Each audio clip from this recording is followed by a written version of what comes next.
What's up, y'all? Welcome back to the Indy Boys Racing Podcast. It's me, your guy, Tristan Grider, back from the dead.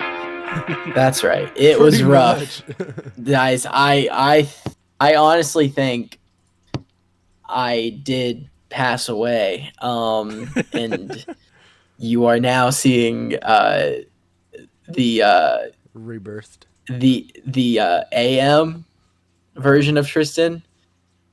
Before it was the BM version. Oh. Now we are at the AM, the after mono version of Tristan. What's up, everybody? My name is Tristan Grider, joined with Daniel Chaney and Justin Cox. We have a beautiful episode for you guys today. Going to talk about the greatest spectacle in all of racing. The Indianapolis 500 was last Sunday. It almost didn't happen last Sunday. However, just squeezed it in right before the sun went down. Daniel and Jay were at this historic event where we saw Joseph Newgarden pull home his second straight Indianapolis 500, becoming the first person to win back-to-back Indianapolis 500 in a long damn time. I believe the last one was Elio. Yeah. I think Elio 2000. Oh, was it 2000, 2001, or was it 01, 02? That's what I think 02 is when Buddy Lazier, I believe, won. So Buddy Lazier was in the 90s. Not Buddy Lazier. Buddy Rice passed away. was 04. No, he passed away earlier this year. Gil DeFerrin? Gil DeFerrin. He was 03. 2002. He was 03? Then it would have been 01, 02 for Elio. So first time since before Daniel was born that we've seen a back-to-back winner in the Indianapolis 500. Literally Don't first worry, one Daniel. in my lifetime. Don't worry, Daniel still has better facial hair than all of us. And I just recycled it a little bit like 30 minutes ago, but yeah. Speaking of Daniel Chaney, he's over there with a mustache that make a Pixar dad cry. How are we doing today? We're doing all right. Still kind of recovering from the race, honestly. It was a long day. Jay and I so we woke up at like 3. Got there like 4:30. We did not get back to my place until 11:45 p.m. So we pretty closely, like, almost made it to a full 24 hours. You want to explain? And I don't know how we did that. You want to explain what happened in the process of all this? Okay. So, drive there. We're pulling away from my place. And we're driving, and Jay was like, I know I had a headlight out, but it seems really dark. So we get out. In the period of time that he had turned on his car, and I had, like, gotten, like, the media sticker to put it in his car, which was, like, I don't know, 3 to 5 minutes, his second headlight went out. And it was 3:45, 4 in the morning. So we're like, it was pitch black. And we were like, oh, okay. So he, like, turned his brights on. So we had a little bit of light, but not much. Because the brights don't really work unless you have headlights. Yeah. So Yeah, 100%. So, like, we had some light, but not a lot. Yeah. We got to the track kind of sketchily, but it worked. We got there. We were fine. No mishap. It was insane. Drive back. However, we didn't drive back. So we get in the car, like, say 7:30. Was it? It was 7:30. It was 8:30. 8:30, maybe, yeah. We get in the car 8:30. The line was not moving. From the media. Because the Indy 500 went so late, the traffic control for the parking lot left. All just left. They all just deserted us. According to social media, at least. Yeah. We don't for sure know, but that's what social media is led to believe. Yeah. So we got in that car 8:30. We didn't pull out till 10:15. Yeah. By that point, because keep in mind, when we got in the car, it was projected to still be light by the time we got home. Yeah. However, by the time we got home, was an hour and a half after it predicted us to get us home. It was pitch black. So we're leaving. It's pitch black. We have no lights, and we're like, crap, what are we going to do? So we call Tony D, and we're like, hey, so, look, here's the sitch. We can't drive back because we have no lights. Yeah. Can we just like park at your place and then we'll Uber? And he was like, yeah, sure, like that works. So we finally get out of the track, get to his place. It's like 10:45 probably. Bro, tell him about us sitting there, bro. We're walking over to like the main area of Speedway. We open up Uber. Tristan, I want you to guess how much you think it was for an Uber. At So that time. listen, reasons why I wasn't at the track, guys. One, I died. Two, I had to go to my Taekwondo conference in Orlando, which, boys, I just want to let you know is no longer going to be on Memorial Day weekend. Can we get a round of applause for Taekwondo America? Thank you. They finally listened to me. Oh, thank And you. thank you. R.I.P. Face Chad Gable. Anyway, Facts. but I paid $70 for a taxi when the guy told me it was going to be $20 when I did a 10-minute drive from Disney Springs. Oh, wow. So I'm going to take a guess from Speedway on the Indianapolis 500 all the way back to Fishers, which is about a 40-minute drive. To you, Indy. Oh, to you, So Indy. like 20-minute drive. 20-minute drive. So that's about, I'm gonna guess $62. Oh, wow. It was like 66, yeah. It was like 65 You're to $4 68. off. Somebody So who used to drive Uber and DoorDash. Hello. We opened up that app, saw $66, and we said, nah, that ain't happening. Hell no. So I quickly called some of my friends, and I was like, all right, is anybody on campus? And one of my friends was like, yeah. And I said, can you drive to Speedway and pick us up? I'm like, I will pay you whatever you want paid. I will get you dinner, whatever you want. We're not paying $65. So my friend Jordan, my future roommate, shout out to Jordan, he comes, picks us up. But He's the before goat. we got picked up, it was a 30-minute drive to come get us. So we're sitting in the middle of like downtown Speedway where there's like clubs and restaurants and whatnot. And Jay is like, bro, I gotta piss. And so I'm like, well, all the places we're by are closed. Let me go ask somebody because I see this girl walking towards us. I was like, I'll go ask her. She gets about 15 feet from us, and Jay's like, nah, like just I'll just figure it out later. She was very intoxicated. Let's just say. Yeah, and I was like, you would think if she's intoxicated, she'll know where a bathroom is. Like that honestly might make it easier. But like, whatever. That's freaking hilarious. Like what? Because clearly she's coming from somewhere, so like there's got to be a bathroom somewhere. Right. But then I was like, all right, I'm not gonna ask. So we sit down. We're just waiting for our friend. She then sees somebody, and I don't know what the name was, but let's say it was Kyle. And she's like, Kyle! And we're like, oh my god, yeah, I'm glad I didn't ask her. So this guy walks up and she's like, where's my effing phone?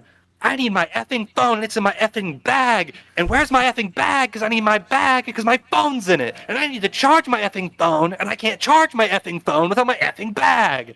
And like this Kyle dude or whatever is like, I don't know, because he's drunk too.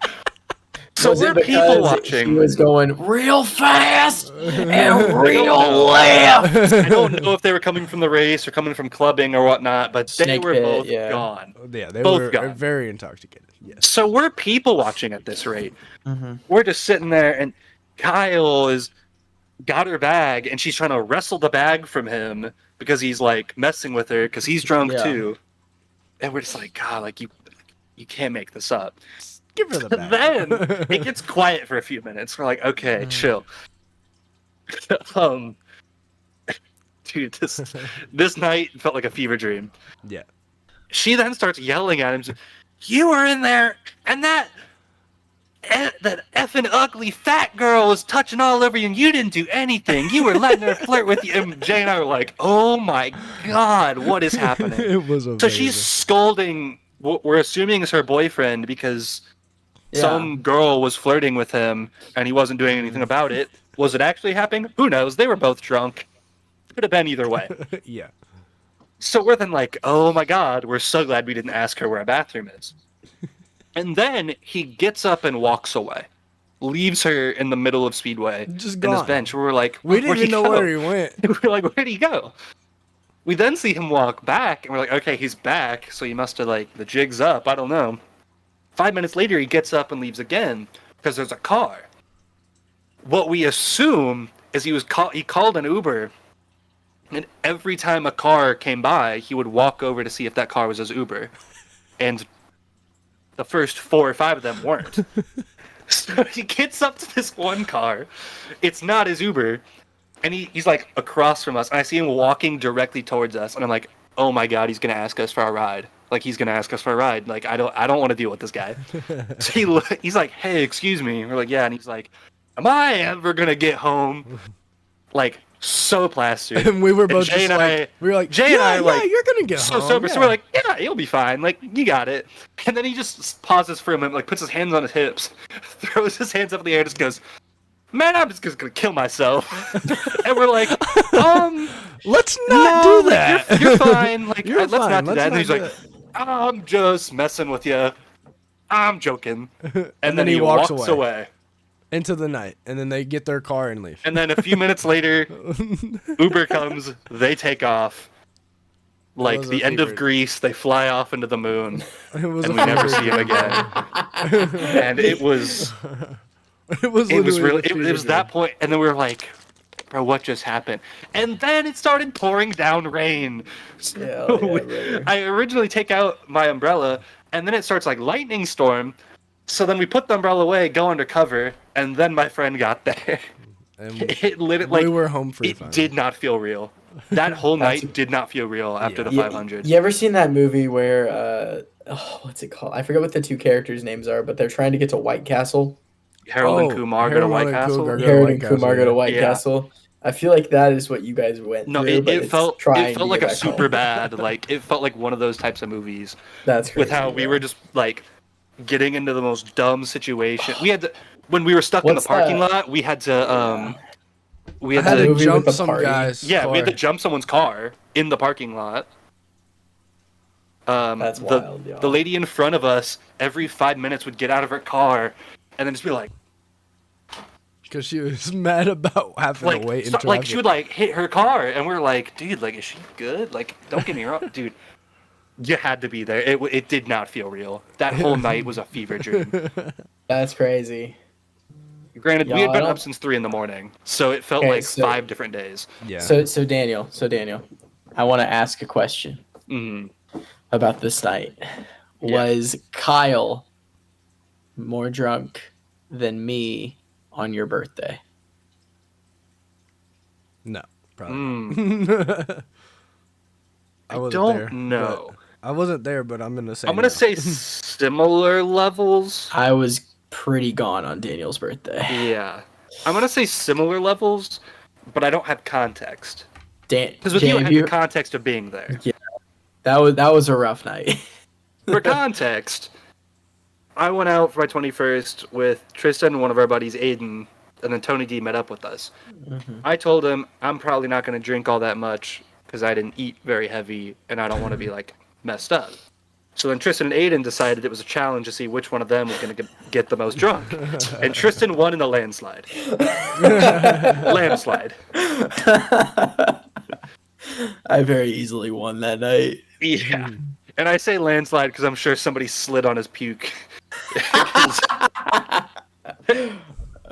R.I.P. to the Kilroy's bathroom. It wasn't Kilroy's, bro. It wasn't even Kilroy's. Was it, brother? No, it was like the pub or something. I don't remember what bar we were. It was wherever the last place. It was the pub, because the guy, you and Aiden went to the bathroom, and the guy looks at Tony and us, goes, "You two, they're uncles." And I was like, "No, it's my 21st." And he was like, "Dang, I thought you were their uncle." This dude said, "Damn, you really giving Pixar dad right now." Hey, and you know what? I don't know if it was a good thing or bad thing, but it was a night for sure. Jay, how you doing, brother? I'm good. Work's finally lightening up after the 500, so that's great. It's pretty busy from like late December. Well, it's more like late January, early January to like about this time. So that's when all the big sporting events happen. Yeah, that's pretty much why there's also not been episodes as well. So yeah, we've all been busy. Kind of everything in the world happened in Indianapolis. Yeah. Not only did we have the racers, but we also had the goddamn Pacers. and that definitely made Jay's job a living hell for a little bit. So Yeah. Well, really, that wasn't that bad. It was more like NCAA, like spring Yeah. sports finishing for the school year and everything. And Like that winter probably All-Star sports. Weekend. I remember you were All-Star so weekend. pissed with Oh All-Star my God. Weekend. All-Star weekend was nonstop. Bro. also, I apologize for viewers and for my co-host if I keep yawning throughout the episode. It happens. Here's the thing, y'all. I am now good. Like, I'm good. If I don't know if the boys touched on this in the last episode. Shout out to Austin Lawton for filling in for me. Tony D. I think Tony was on the show. Yeah. Tony. Yeah, I watched that and I don't remember anything that happened in that episode. So let's go. But I had the flu and then I had mono at the same time, which put me down for the count for about 3 weeks. And then I got cleared. And then the day that I was supposed to go out, which was going to be fast day, right? Fast Friday. Is either think I Fast was- Friday or one of the qualifying days? I was going out one of those days, and then my body was like, just kidding. Mhm. And so that sucked. But my goal the whole time was throughout the month was just to get to the track one time because of how bad my body hated me. And that didn't happen, which is okay. So, however, now since I don't know exactly what the disease is called now, but I have something in my body now for the rest of my life that's just gonna make me a sleepy little guy. Mhm. So I don't really know how that's gonna work. He's a little EP guy. I'm a little He's forever EP right EP. now. Forever. Oh, God, I'm freaking sleepy over here from Oh yeah. Seven Dwarves. I forgot my Anyway, we should girlfriend- my girlfriend got me sick too. Like, so I have a stuffy nose and a sore throat right now, so I'm the last one standing for real. fact. Apparently, since now let's get back into racing a little bit. Apparently, Never been on a lot- television before. a lot of people at the Indianapolis 500 got COVID.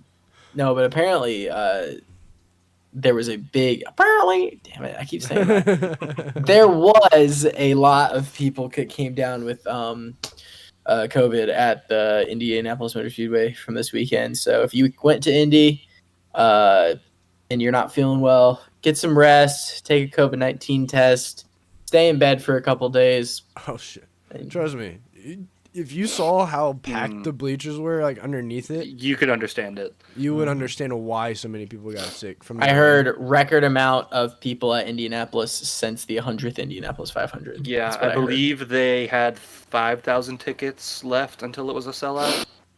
Gotcha. So at least that's a number I've heard thrown around. That's pretty good for Indy. Yeah, it was. And like even given the 4-hour rain delay, people packed that place. Good. That's really good to hear. It was really sick. I'm not gonna lie. Like, and then just the race itself. Yeah, let's move into that. Let's stop talking Dude. about the shenanigans. Let's talk about the Let's race. stop talking about just our random ass personal lives. And This freaking race. even though we know y'all love that part, like that's like where we get the most viewership is when Jay's talking about freaking like Roblox or some shit. I don't even know. Roblox. What the? I don't know why that was the first thing that pops into my head. But anyway, let's get into the race, Daniel. Yeah, dude, this race. I'm okay to throw it around. Jay, you can tell me if you think this is ludicrous. I would throw around this as a top 10 500 at least. Dude, I did not take my eyes off the screen the entire time. Like Jackie, I Jackie couldn't stop left. watching, bro.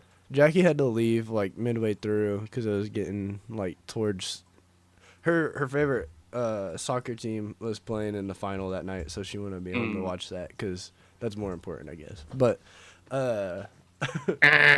right. But so she left at like lap 103, and she was like, "Are you gonna walk out with us?" And I was like, "Sorry, no." I stayed in my seat the rest of the time. Babe, the race is on. Right. I was like, no, everything like the pit strategy. Stingray Rob's leading the Indy 500. I can't go. Yeah, can we freaking talk about that for a second? What the hell? I'm at work and I'm in a conference and I'm like, oh, I'll check and see who's leading the race. And my friend who watches NASCAR is sitting next to me and I'm like, holy shit, Stingray's leading. And he's like, who's Stingray? I was like, that's my boy. Yeah. My freaking dog. No, like when That's I my tell you, freaking dog right there, man. when I tell you, I watched this race from Northeast Vista, turn 3. Turn 3 was rocking every time they said that man's name. Was it me and my dad screaming at the top of our lungs that probably got the people to react? Maybe, because I think people started high-fiving us. Because, listen, when we're in the media center, we're completely unbiased. We're not gonna cheer for anybody. At the end of the day, we're still fans.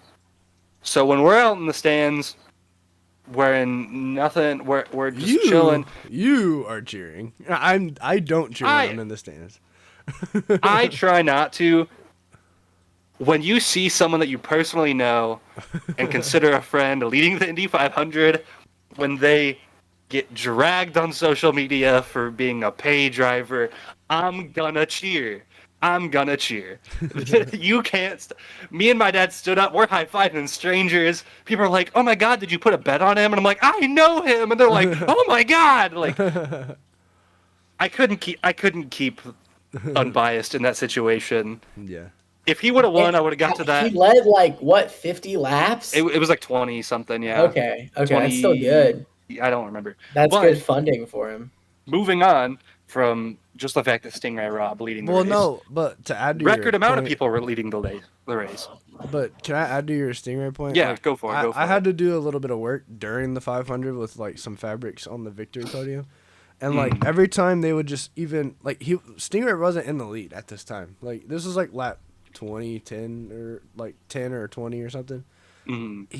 Every time they'd mention his name, people would literally cheer on the front stretch. It was crazy.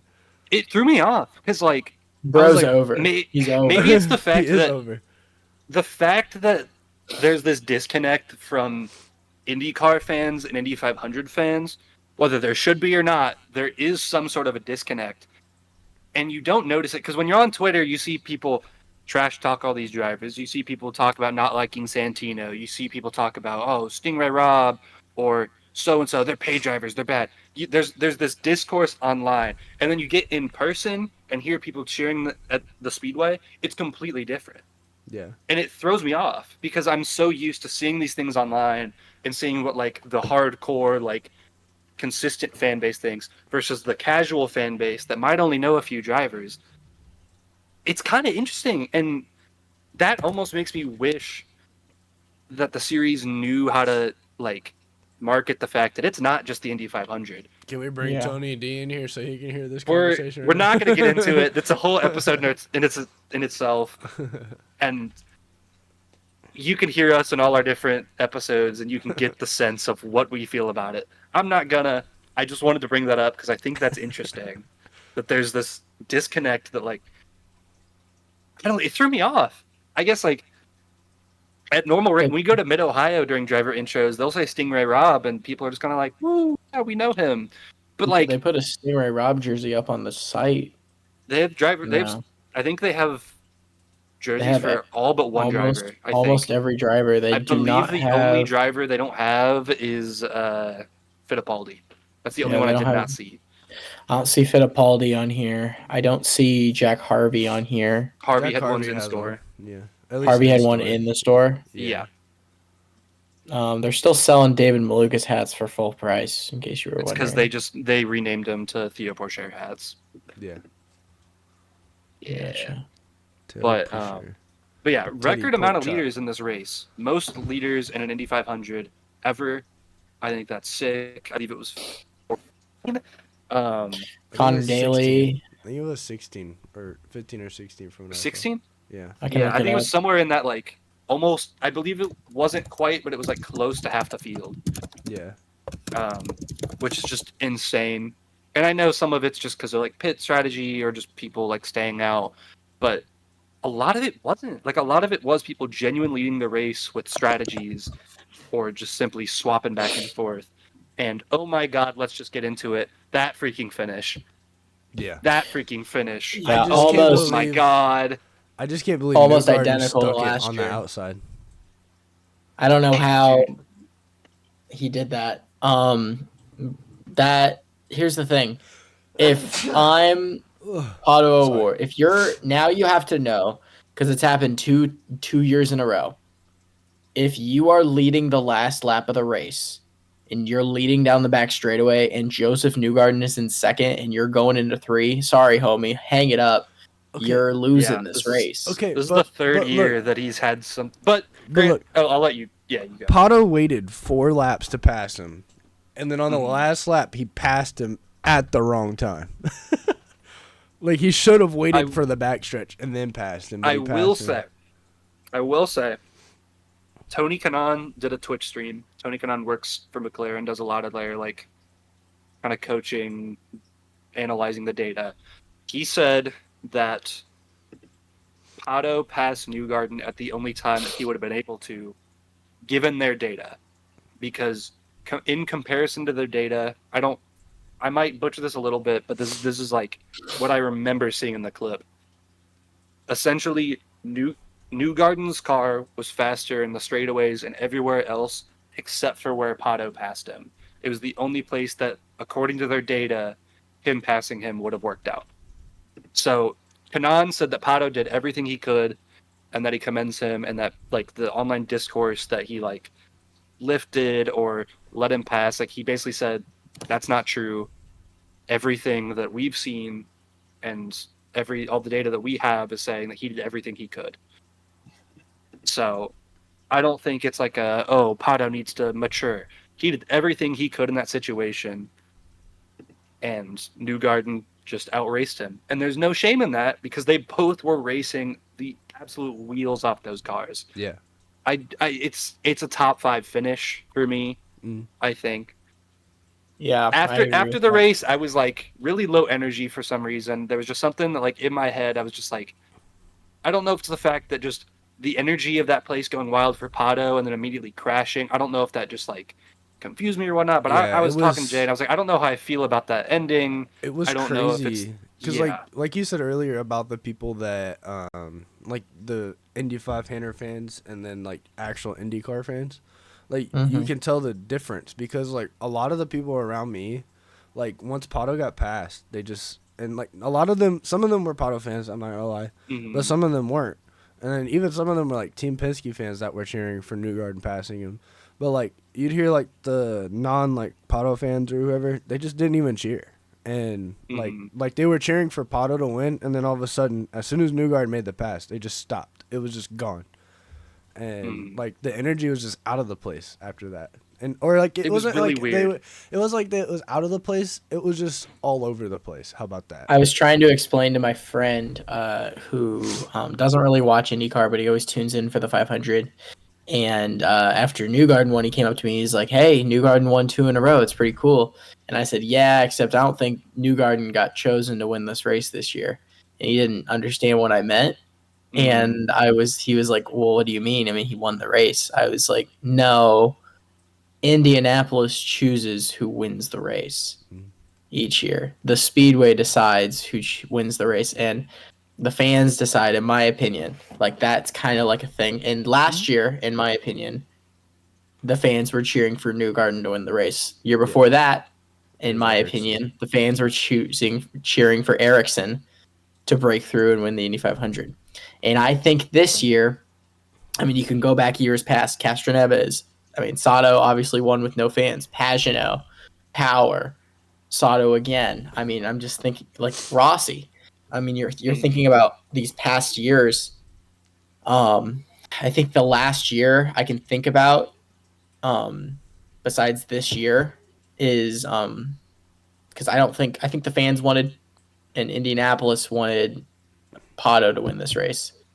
But I think the last time I can think about of a driver who the fans wanted to win this race was Carlos Munoz. I can't think of another one. Maybe Hinchcliffe in 2017. But I feel like a lot of people wanted Sato to win that 16. year. Yeah. Yeah, but I just I can't think of any others. But I was trying to explain to him counterpoint to that, though. But you go ahead. My counterpoint. You brought up James Hinchcliffe. He's got to get on your head. No.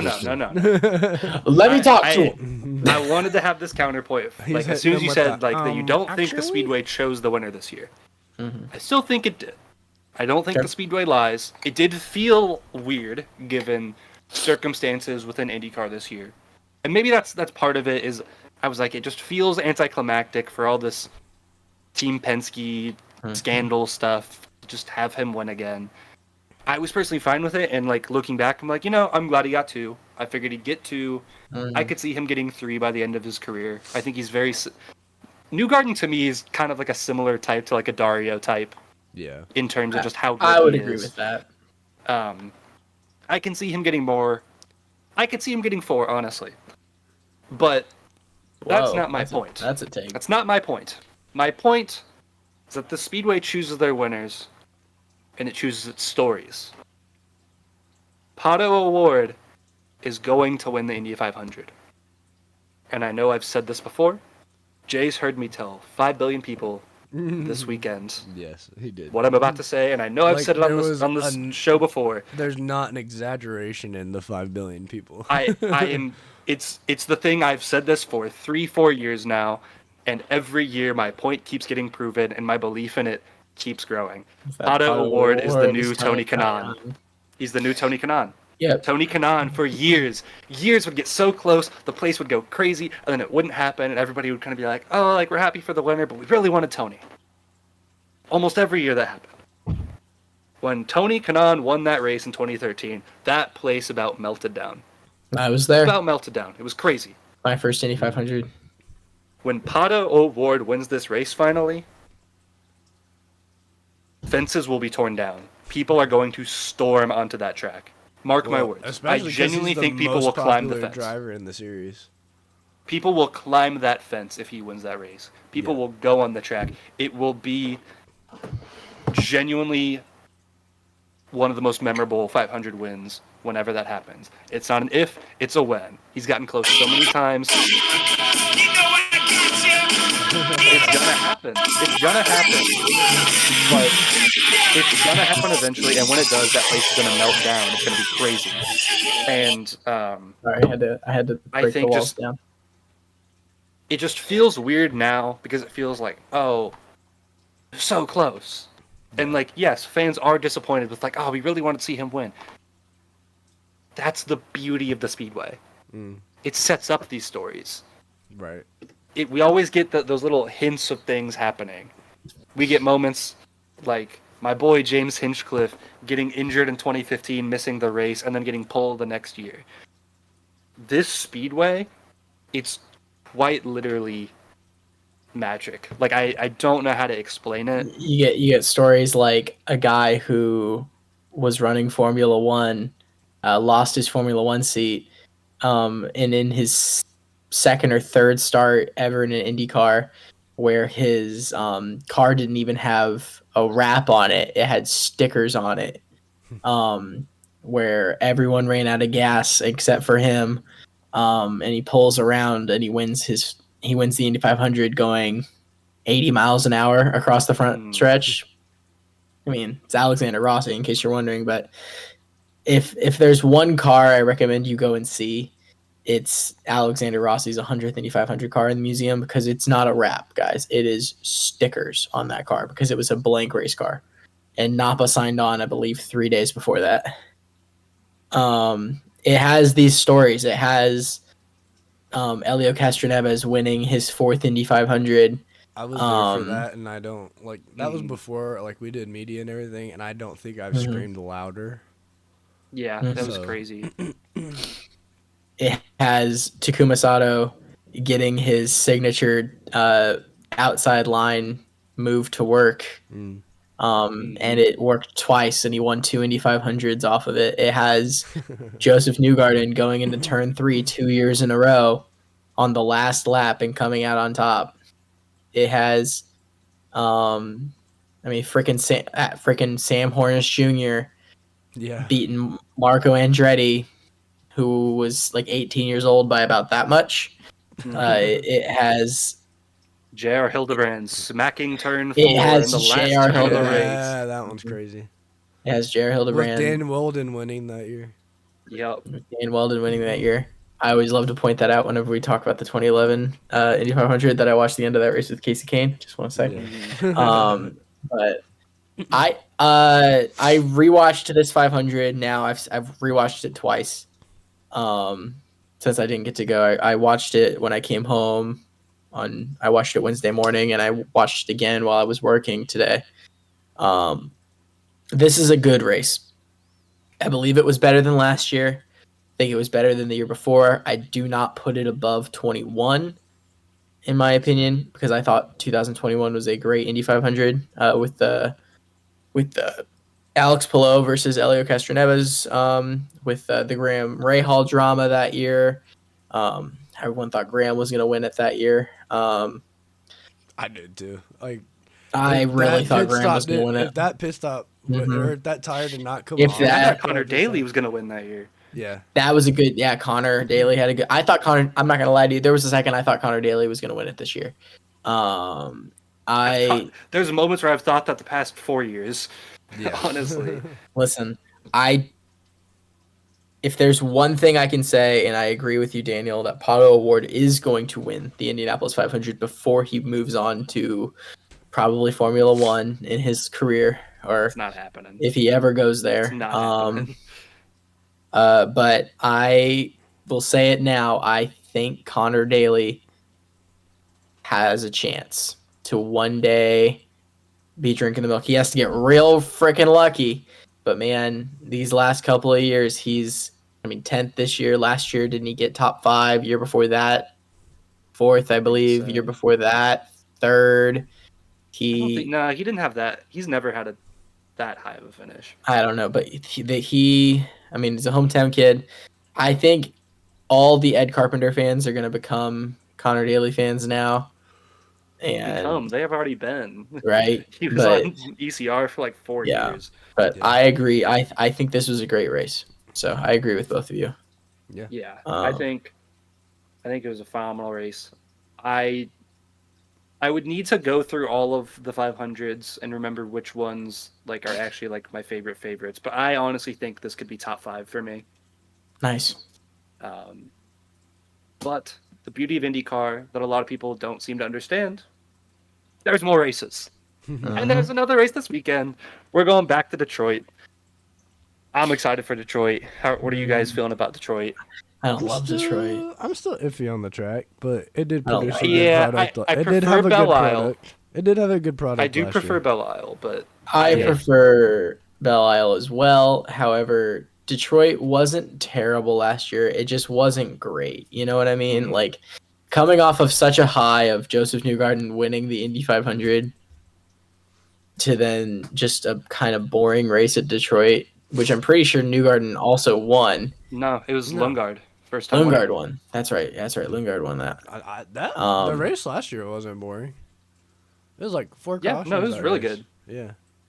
I might be getting mixed up with a different track, because I watched that one with Ben. I don't know.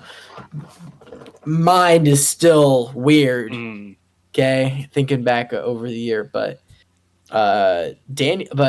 unless Jay wants to talk about it. Jay, what's going on? We got a returning driver. Someone returning to. Who is it? Who is it? Could it be a guy who shares a name with me? Tristan Vautier? Is that Vautier. Vautier, yeah. He's going back to Dale believe- Coyne. What's up? I believe it's his first start since 2017. It's been a while. I think since I I've saw heard the that name thrown around on Tristan Twitter. Vautier. Jay, do you know about Tristan Vautier? That was before I was really into All right. IndyCar a lot. He was low key a dog. Yeah. He kind of had the dog in him for a DCR driver. He was a pretty solid DCR driver. Drove the 18 for a couple of years. Never won a race. I believe Daniel 3 podiums. I I know we had at least one. Let me look. Okay. I'll do some mid-pod research. But Tristan Vautier returning to the seat for the number 51. I'm assuming because He's never had a podium, no. Really? That's surprising. Maybe I'm getting him mixed up with Oh wait, that's right. Connor Daly podiumed for him. At least that's what the Google thing.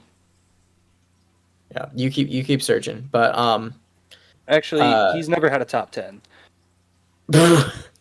Granted, DCR driver in the peak of DCR being DCR, which that's a point I want to get into. Never mind. But Tristan Vautier returning to DCR, most likely because of Nolan Siegel missing the Indianapolis. Oh wait, no, that was season. He's had one top five ever. Okay. Was looking at the wrong sheet. Most likely because of Nolan Siegel missing the Indianapolis 500. Nah, they had already said that Siegel wasn't going to do any races after the 500. Gotcha. This is like when the Indy next season like really stays on par. Yeah. All right. Well, in any news, DCR it has no direction whatsoever. And Daniel, what's happening with that, man? Okay. So my point that I want to throw into this is some people are acting like it's the end of the world that they're waiting till Fridays most weeks to announce their driver. However, this is because the past 3-4 years of Dale Coyne Racing has spoiled race fans, especially new fans. They don't remember the days that DCR was like this all the time. Dale Coyne Racing has kind of, through their entire lifespan, been a very bad to mid team, depending on the year. We had a few years recently where they were kind of B, arguably A at random track, like tier teams. We're so back to them not being that. Oh, I think we're back to those. We're back to those. Sebastian Bourdais. We've already had. Oh my gosh! Why am I already forgetting the people that did it earlier this season? What was the guy that did Indy Road Course and Alabama? I have no idea. I'm already blanking. Ed Jones? No. This season. Ed Jones did drive for Dale Coyne. This season. Sorry. This season. Oh my god! It was like Luca Giotto. Luca Giotto. Yeah, like Giotto. Okay. Like we're already kind of getting weird drivers this season. Like we had Catherine Legg do a one-off, which I like Catherine Legg. She's like honestly, I think she's underrated. People give her too much crap. But in a DCR car, that was never going to be anything. We're back to DCR being dysfunctional. The HMD money dried up. They don't really have. I don't even. Is Rick Ware Racing still tied to them? Technically, yes. Because I know they still have the font, but no, I don't think so. Because they don't have the. Because I think Rick Ware Racing was only tied through Nurtec, and Nurtec's not even there now. Right. But they had the same font still. That's the only thing that I don't know. Well, I mean, they had the same font from the 18 for when HMD was there, and now they don't. So it's still. Well, but that was their font before. That's been the 18 font for years. They didn't change it. They didn't change it even when HMD moved in there. You know what I mean? That's true. I agree. When Rick Ware came on, they swapped it from like. I'm trying to remember what Pelot's number was his rookie year. Pelot was the 51 as well. It was not. It was like. No, he was the 51. I remember. I don't think it was. No, because Grosjean was the second year because Pelot drove the 51. For 2020. It was the 55. I knew it was something different. Hi. Yeah. Yeah, but. I don't know. Oh God, things are about to be broken. We don't need to like get into like all this all the facts of like they don't have the funding that they had with partner teams. Right. But it is worth noting that it's kind of dried up. They did have Rick Ware, they had Vassar Sullivan Racing, then they had HMD for 2 years. Now HMD is not with them. Here's the thing.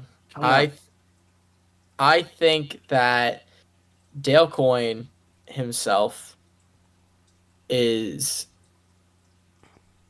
been in IndyCar for too long now without having any results. I mean, obviously last year and the year prior, we saw kind of a resurgence.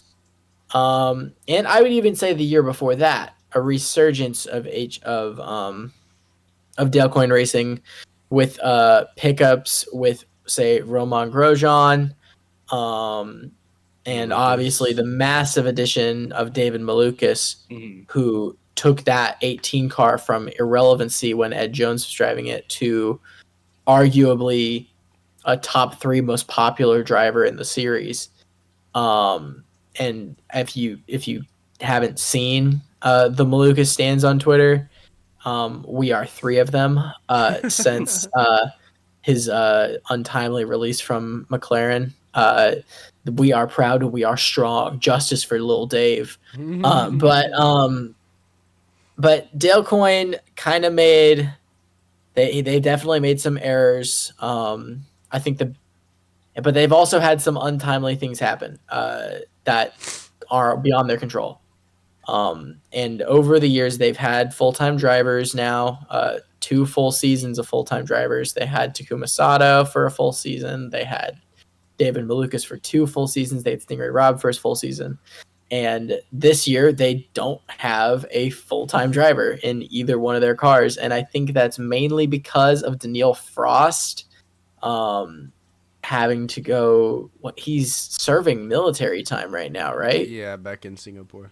Back in Singapore. So Daniil Frost was very much so rumored to be full-time with Dale Coyne Racing this season, if you guys remember back then. But Jack Harvey not running well. Nolan Siegel still being a young rookie who is still driving in Indy Next. A bunch of one-off drivers not finishing inside of the top 25. I don't see Dale Coyne Racing. I'd rank them below Foyt. I'd rank them below some of the part-time teams now. In my honest opinion, I think Dale Coyne Racing is the worst team in all of IndyCar right now. Yeah, I think I don't see Foyt. I mean, proved it not only in the Indy 500, but they proved it in other races this year where Stingray and Ferrucci have ran well.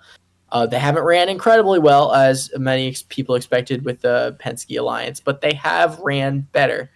And I think that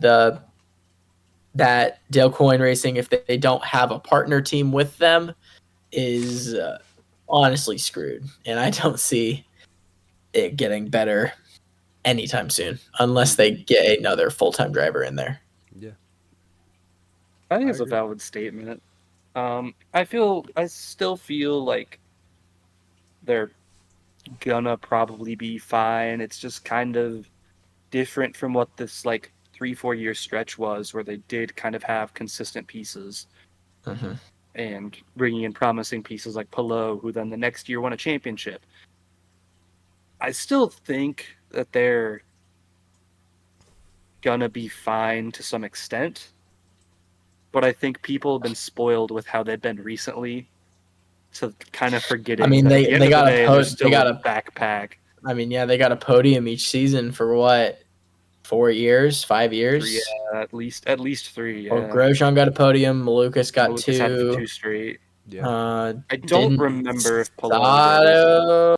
No, I don't think. I can't remember. Too long ago. Yeah, but I do think it's interesting to note that fans have kind of forgotten that this is normal in racing. Dysfunction is kind of normal, as much as I don't want it to be. But I don't think to this extent, Daniel. This is. Yeah. This isn't a start and park NASCAR Cup Series team. This isn't a random white car number 92 in the NASCAR Cup Series. This is Dale Coyne Racing who has been. He said kinda. This is Dale Coyne Racing, who has been in IndyCar for over 30 years. Yeah. And I mean, sure, there are some start and park teams. Well, one start and park team that had success in the NASCAR Cup Series, Front Row Motorsports, who just bought a 3rd NASCAR Cup Series charter. I know we don't normally talk about NASCAR on this team, but they're freaking killing it right now. I know they lost McDowell, but they're killing it. You just bought a third charter. It is 3 full-time cars in the Cup Series. That's awesome. But Dale Coyne Racing has to figure something out. And I don't think that one-off races every single week for both cars is the way to do it. It's just dysfunctional for the team. You're bringing in guys who've never even sat behind an Indy car before, and it's just it's a bad look, in my opinion. That's facts. Yeah.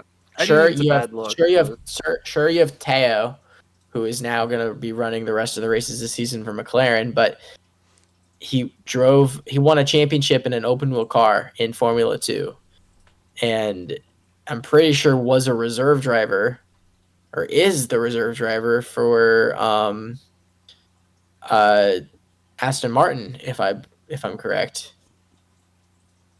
I think he is. I don't know, but it's just, it's interesting. Yeah, but on to other interesting news. Before we get on to talking and predicting Detroit, there is another story that I think is kind of confusing, and maybe I'm just looking into it more than I probably should. But Tom Blomqvist, the driver of the 66 for Meyer Shank Racing, they announced, I believe yesterday, that for the next 2 races, which will be Detroit and Road America, they will be effectively benching Tom Blomqvist and putting Elio Castroneves, who was a part owner of Meyer Shank Racing, into the 66 car. I didn't know that. Yeah, the press release was very vague, very weirdly vague. They said that he is still with the team. They're not letting go of him, and that it's a mutual agreement for him to sit out these races. From what I saw today, I just saw something today that said he's out the rest of the season now. There's speculation. I think that boy hurt. I don't think he's no. Getting They would have specifically said they would have said that's why it's such a big deal to me. Is if it was an injury, it would have been specified. People would have been alerted. They may not have specified the injury, but they would have at least said he was. They would have said he's taking a break to heal up from something. That's just how protocol really is. They specifically kept it vague. They specifically said that it's at least for 2 races. They haven't specified if it's the rest of the season, but they've said it's at least these 2 races. Shank, in previous interviews earlier in the week, had said that the rookie season of Blomqvist was not quite going the best, but granted, he's a rookie. It's gonna happen. But he said that no matter what, Tom Blomqvist would have a job with him in some extent. That could also mean IMSA. He's very great at IMSA. That's what I just said. I was thinking I didn't say that out loud, but I was like, oh, he's going to have a job? Is he going to go back to his old job? Begs the question, what are they cooking? What are they cooking? I think it's weird. I think it's weird simply because he's a rookie. Rookie stretches, rookie slumps, rookies taking time to figure things out. It's normal. It's natural. I've seen a few things thrown around as to potential causes. One big thing is sponsorship.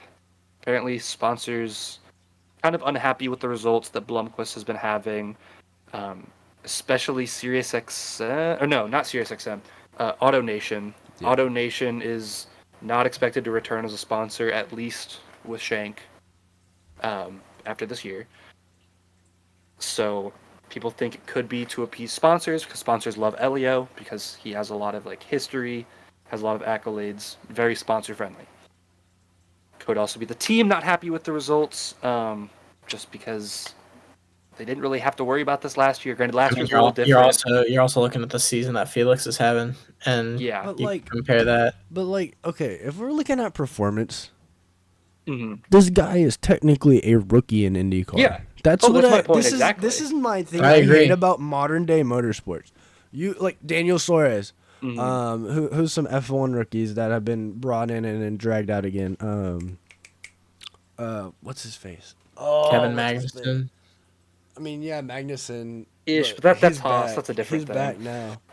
Dude, what's his name? Well, it's gonna be Logan Sargent this season. Yeah. Like, you just don't. Danielle Kvyat. No, Daniel Kvyat was fine because he was actually good enough and in a good seat. Okay.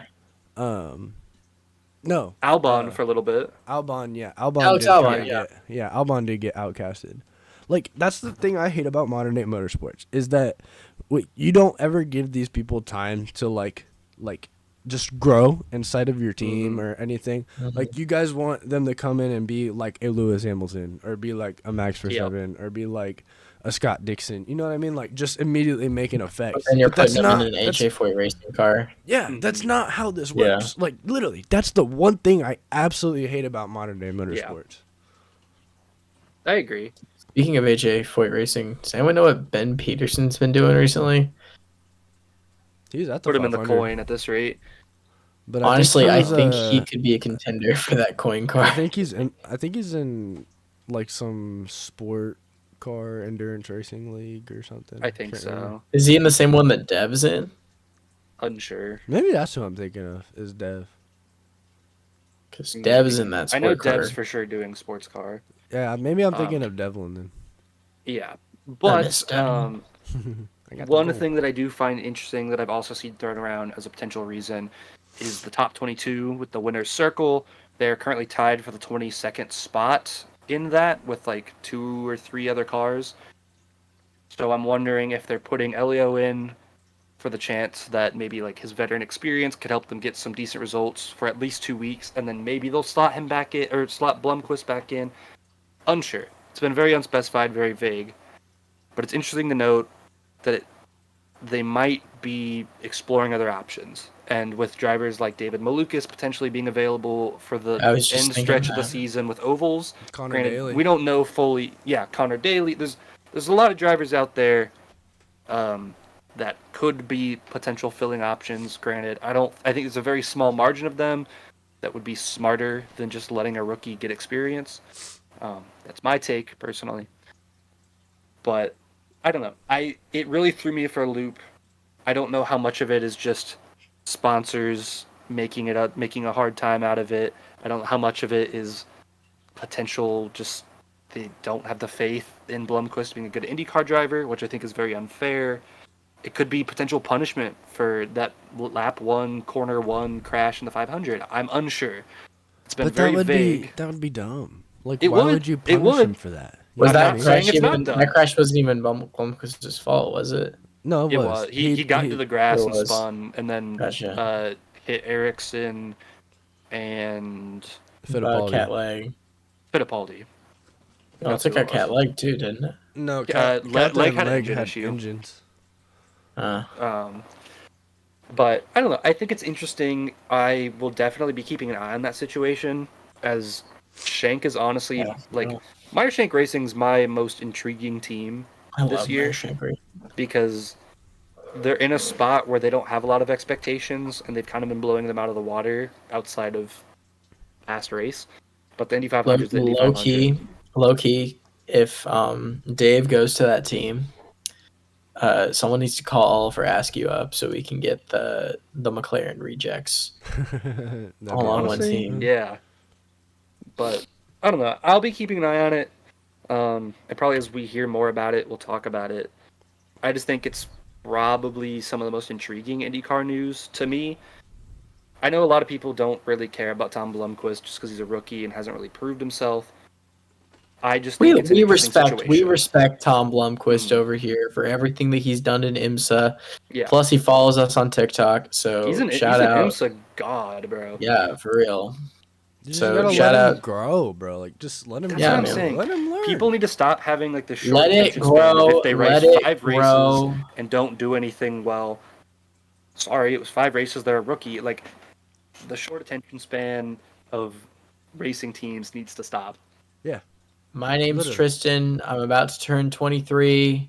I would really like to see an IndyCar team let their drivers grow like a tree. Mm-hmm. La la la la la la la lee. I say let it grow. Yeah. Thank you. That was, in fact, a A bar. Lorax reference. Thank you. All right. Well, before we go into the predictions, quick shout out to the other big two motorsports that had their some of their crown jewel races this weekend. Monaco, he finally did it. Charles Leclerc finally has won Monaco. After all those years of bad luck at Monaco, he finally wins in his hometown. And it gets the win. And then for the Coca-Cola home country, I apologize. But I mean, come on, it's a hometown. Monaco's like 5 streets. But I'm joking.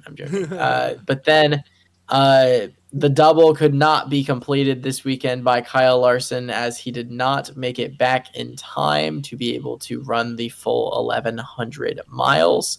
And the race was red flagged and rain shortened due to the same rainstorm that the IndyCars had to deal with. And Christopher Bell gets his first Coca-Cola 600 victory in the first rain shortened Coca-Cola 600, I believe, since 2009. Which, let's see if Daniel can pull out who won the 2009 Coca-Cola 600. Do you know it, Jay? I'll give you the car number. Give me a second. Don't give me the number. Give me the team. Michael Waltrip Racing. It was their first win. Ooh. Michael Waltrip Racing. MTJ? Boyer wasn't there yet. Boyer was not there yet. So It was it wasn't MTJ. Boyer. It was not Martin Truex Jr. A lot of people think Truex was the first winner for Michael Waltrip Racing, but it was actually this guy. He actually won 2 races before Martin Truex Jr. won a race for Michael Waltrip Racing. Waltrip Racing. I'll give you do you want the car number, Jay? It's going to give it away. No, not yet. Who else was that? Michael Waltrip Racing. All I remember is MTJ and Clint Boyer. This was before them. Oh, This guy was like the franchise driver for that team for like 2 years. Was it Michael Waltrip? It was not Michael Waltrip. I was gonna say. He drove for Michael Waltrip Racing from 2008 to 2011. It wasn't Mark Martin, was it? It was not Mark Martin. Okay. That was Did like the only Boyer other. Did Boyer replace him? Because Boyer was there. That was like the Well, only right. other person I can remember. From This car NW. got rebranded to the 55 in 2012, I believe. 55. But it's not the 55. It's the 00. David Rudiman. Yeah, brother. David There was no shot I was Rudiman. gonna get that. Yep, David Rudiman. Like, I know the name, but that was nowhere near. David Bro. Rudiman randomly in 2009 and 2010 had a stretch of like he would win one random race. He won the Coca-Cola 600, and then the next year just randomly dominated Chicagoland and like led every lap, Yep, I remember. and that. then Yep. did not do anything for the rest of his career. Yep, I remember that. Yep. Dude, Yeah. David Rudiman. Holy crap. Mm-hmm. Shiitake mushrooms, bro. That's crazy. Yeah, man. Anyway, let's get into these predictions for this weekend. Alrighty, let's get right into the predictions. Oh my god, that's wild. What's wild? Just let's get right Into the into the predictions. predictions. Alright. Where we want to start, fellas? Well, we might as well start Detroit since we were talking about it. Okay, so Indy next. Do we have 2 races or just one? I believe it's 2, as same as last year. I will Okay. check. Um, Double check that.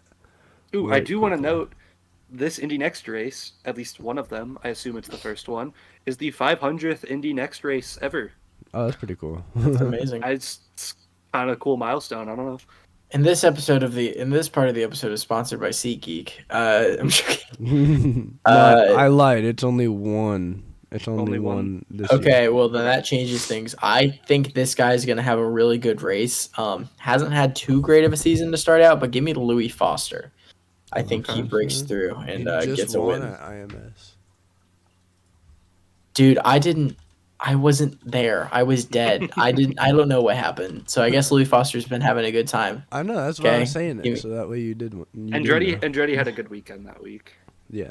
All right, give me Louis Foster then. Daniel. Let's see. I remember last year, at least one of the winners was Nolan Siegel because he choked the first one due to like engine failure or something. He lost his gear on the final lap. That's what I was like. He did something on like the last turn, and then he got his first win in the second race. Do I think it's gonna be Siegel? Do I think it's gonna be Siegel? I don't. I think it's gonna be Jacob Abel. Okay, I'm going to Hey, Siegel.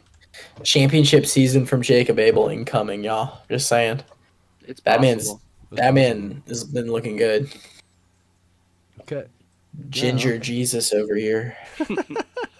Speaking of Jesus, Hunter McElroy was at the 500. Had some freaking long hair. I didn't realize he was growing that bad boy out. He was there. Interesting. I saw them post it, but I never saw them. I don't even think I saw the. I need to see this hair now. Did you not look up? I'm joking. To be fair, we weren't on pit road at all. Yeah. Oh, he did. Oh, he has a mini mullet. Interesting. Mm-hmm. Okay. He's coming for my flow, man. All right, big boys. For the big boys, give me Scotty Mack. And why is that a pick him? No, I don't want to pick him. No, I am. Graham Rahal. Oh, wow. I thought about it, but I'm not gonna go with that. Yeah. First pick, give me Alex Palou. Second pick, it's street course. But which Andretti driver am I gonna pick? I'm thinking Kyle Kirkwood. I knew you were going Kirk. Actually, no. I'll go Herta because he's fourth in the championship and needs a rebound after the 500. He'll go Herta because he's wearing the T-shirt. See, that's originally why I wasn't gonna go with it, but then I was like, you know what? He's had a slow. So who won the? Speaking of T-shirt, who won the T-shirt bet this year? I did. Me. Was that the T-shirt you got? Yeah, I picked it out. What was the bet this year? So we did three things, and it was like whoever had the best like average. So it was like whoever got pole, whoever started last, not getting bumped but started last, and then whoever drew first for the qualification draw. And I guess I had the best average. I don't know. I didn't see the official average, but I know that I got pole right. So who was all in it? You two, Austin. It was us, Austin, and Tony D. It was it was a lot smaller than last year's. Bro, last year's we had like 7 people. Last year's we had a lot of people, and it just made it really hard to like plan. We had David Land in that bet. We had Landon, Landon, Kyle Smith. Eric Smith was in that bet. We had a freaking lot of people.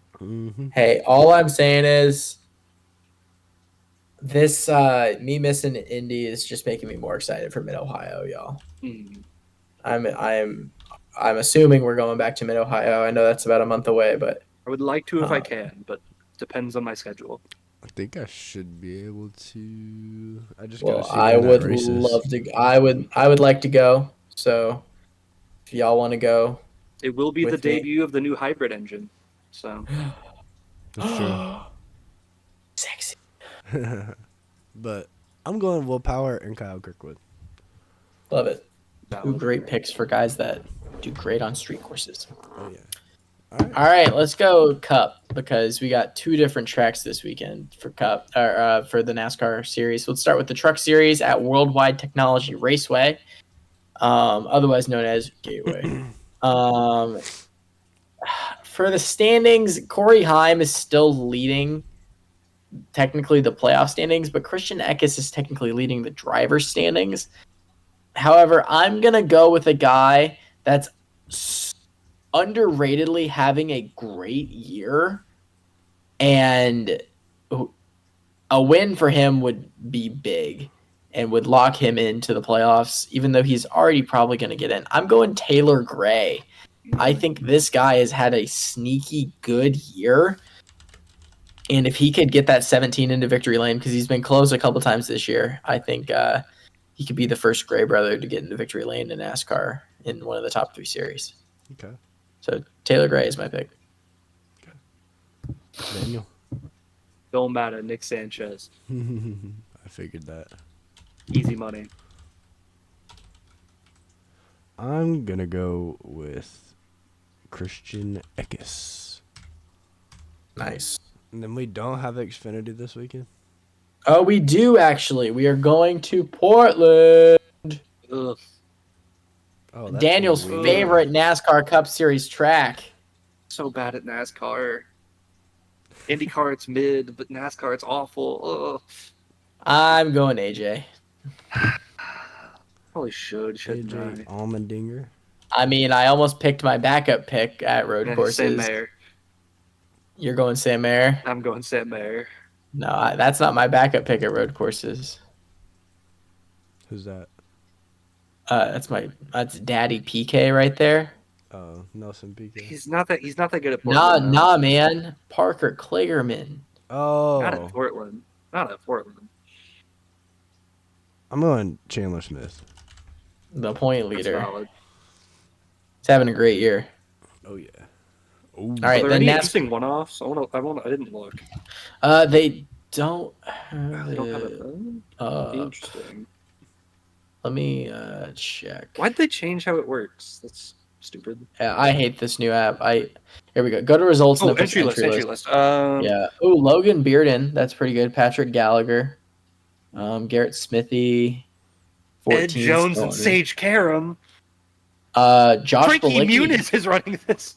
Oh, What? dope. Matt DiBenedetto. Matt DiBenedetto. Yeah, Matt DiBenedetto is signed for the rest of the year. Oh wow. James Van Gisbergen. Oh, I'm going SVG. I'm not. Austin Green, he had a great start for earlier this year. Parker Retzloff could be a guy. Oh, shout out Parker Retzloff. He's going to make his Cup Series debut in a couple of weeks at Daytona for the season finale. If driving that number 62. So shout out to Parker, future, in my opinion, Cup Series winner. So Interesting. He's a young guy. He's like All right. I do like 17. him. I like Well, him. he's not Cup 17, Series. He's like 20. Cup Series action at Worldwide Technology Raceway. This track always has a sneaky good race. First pick for me. He's been pretty decent these last couple of weeks, but I think he could finally break through and pick up a win. I'm going Chris Buescher as my first pick. And then for my second pick, this one's a little out there. Not really out there, just because of how the team has struggled this year. RCR has had a kind of shit year, and I think that Kyle Busch could definitely be a guy that could get a win this weekend. So I'm picking him. He did win here last year, so picking the 8 and the 17. Okay. Daniel. First pick, I want Joey Logano. Okay. Second pick, give me a first-time winner. Give me Ty Gibbs. I like that pick a lot, actually. Bless you. Oh no, that's not good. Oh no. Man down. Bye, Jay. He sneezed Now out that some he's brain. gone, let's talk trash about him. I hate the way that he walks, the way that he talks. Thank you. This is not getting cut, by the way. I just want this in the episode. Yeah, but I like Ty Gibbs' chances. I think Ty Gibbs 100% is going to win a race this year. It's not a matter of when he's going to win it. It's a matter of where. Yeah. And I think that, he got close a couple weeks ago. He's in the championship hunt. I believe he's currently in the top 16 in points. Let me check. Yeah, Ty Gibbs is 7th in the driver's standings right now. He's having a great year. I don't hate it. I don't hate that either. If you want me to read the top 16 in driver points right now, it's Hamlin, Truex, Larson, Elliott, Byron, Reddick, Gibbs, Bowman, Keselowski, Chastain, Bell, Blaney, Wallace, Busch, Buescher, and Briscoe. For some reason, I thought Noah Gragson was having a better year than he is. He's just had more of like a loud year, I think. I agree with that. Daniel, who else did you say? I said Ty Gibbs. Oh, that's right. Did y'all know that Joey Logano is outside of the playoff picture right now? That doesn't surprise me. Penske's been kind of weird this year. Yeah. I'm gonna take Dennis James Allen Hamlin. He knows his full name. Legal That's some name's major crazy. writing right there. And then I'm gonna go. Time for Denny to win a bunch of races in the regular season and then not make the Final Four. Right. Then I'm gonna go with William Byron. Okay, valid. Yeah. Group pick, fellas. Which race we got? Group pick. Do we not have a formula this weekend? I don't think Formula One's racing this week. Do we have a F1? F1? A F1. F1. You know, next race is June 7th to 9th. All right. Low key for group pick. I don't know why I was like thinking about this one, but I think that this guy could low key have a great race this weekend.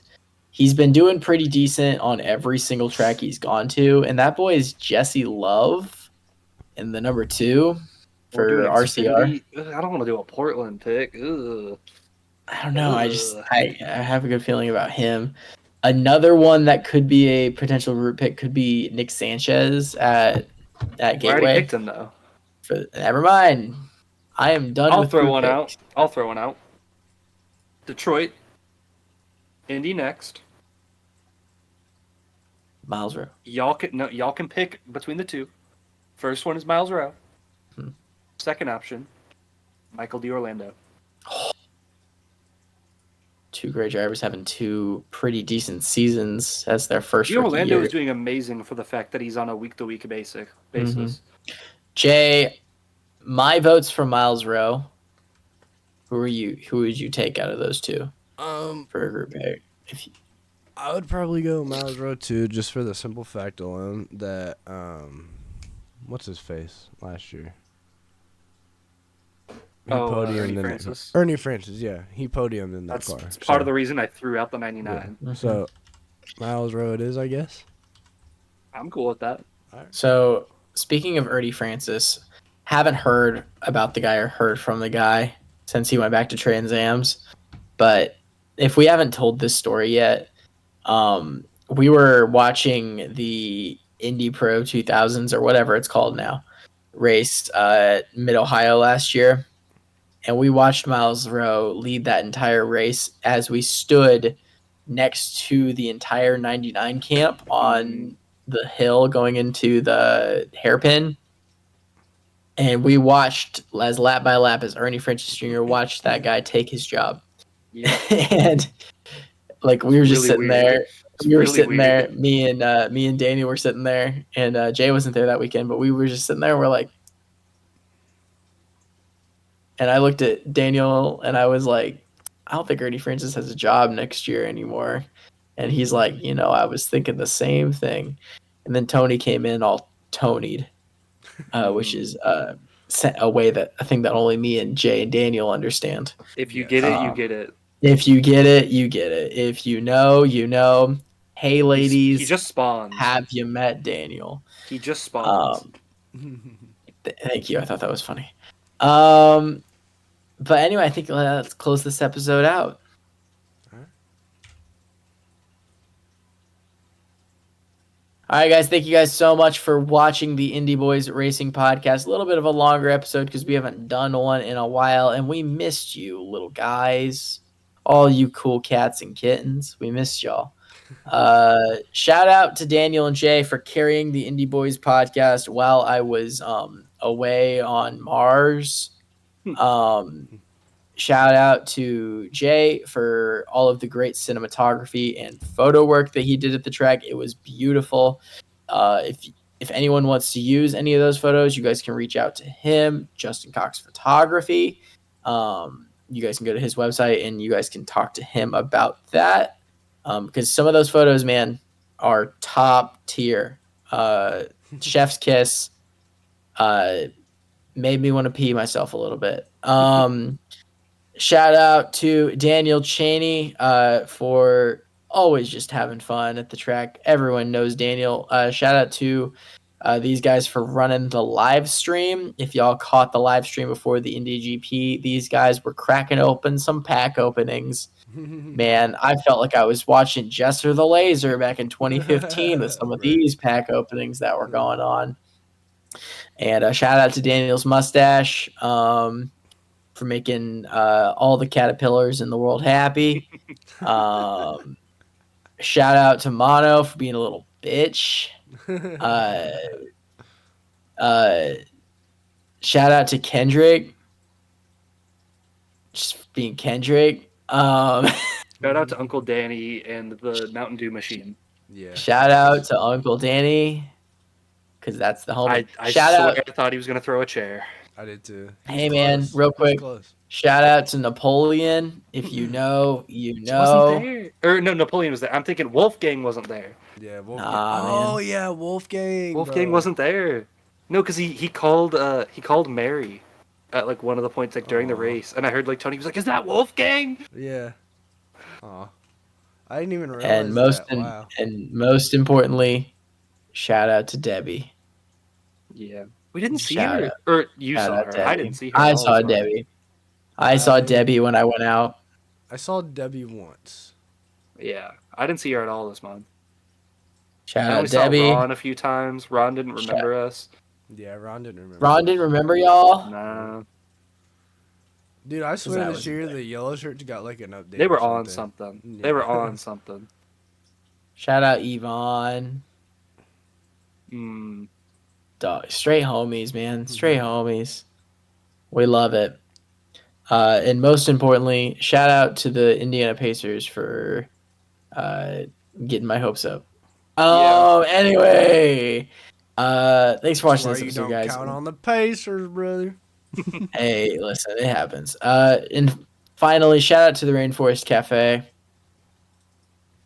I mean, it's just cool. I'm rambling now. Thanks for watching the episode, guys. We love you. My name is Tristan Grider. For Daniel Cheney and Justin Cox, have a good one, and make sure you kiss your homies. Good night. Love you. With your socks Bye. on. With your Peace. socks on. Doses. With your socks Socks on, though. Socks on.